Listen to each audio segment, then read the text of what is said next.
is Ramon of Morgan Realty Inc., where we are opening doors and changing lives.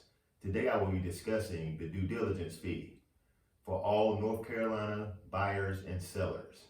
Many people who purchased their home prior to 2011 may feel as if the real estate process is the same as when they purchased their home. However, the due diligence fee was introduced in 2011. So if you are a buyer or seller who has yet to have a real estate transaction post 2011, this video is for you. The due diligence fee was introduced because sellers felt as if buyers were making multiple offers on properties and then coming back and informing the seller last minute that they weren't going to purchase their property.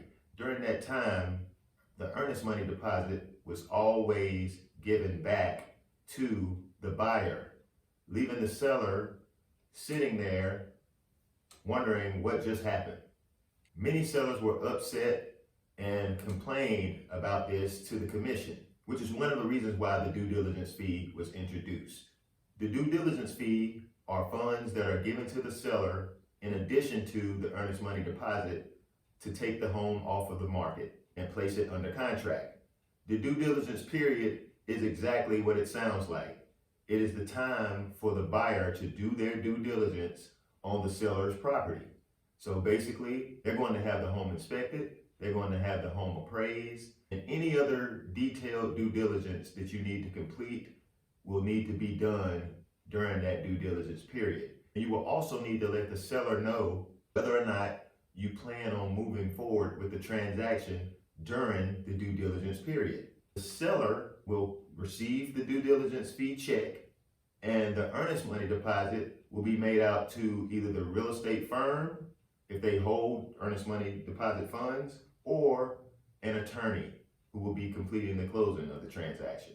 The due diligence fee check will be cashed by the seller upon receipt. If the buyer moves forward with the transaction, those due diligence fee funds and earnest money deposit funds will go toward the closing of your property. However, if the buyer backs out of the transaction, the seller will get to keep those due diligence fee funds. There are times when a buyer should not pay due diligence fee funds on a property. I share those tips with my buyer clients.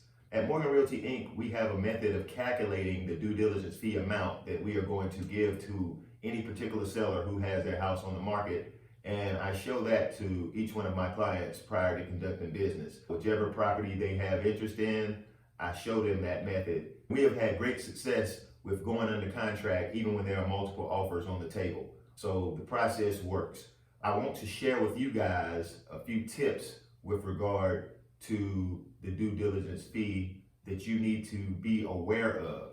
If you are a buyer working with a buyer agent, make sure that your buyer agent understands the due diligence process. I've had transactions where I was the listing agent and the buyer agent didn't understand the due diligence process, and their client actually wanted to back out of the transaction because their home that they were selling didn't close in the time frame that the transaction said, and when it was time for them to relay that information, it was beyond the due diligence period. The buyer agent didn't know the process, and my sellers recouped the earnest money deposit. During the due diligence period, the buyer is only going to lose the due diligence fee if they do not move forward. And they explain that to the seller. They express to the seller, we are terminating this offer during the due diligence period. They will only lose the due diligence fee. However, once you cross that threshold of going beyond that due diligence period, now the seller is entitled not only to the due diligence fee money, but also the earnest money deposit. So it is vital that your buyer agent understands this. I hope this video was informative. If you have any questions, we can be reached by email, phone, or text. To email us, visit our website at RamonMorgan.com. That's ReymonMorgan.com. and click on the contact tab. We look forward to working with you.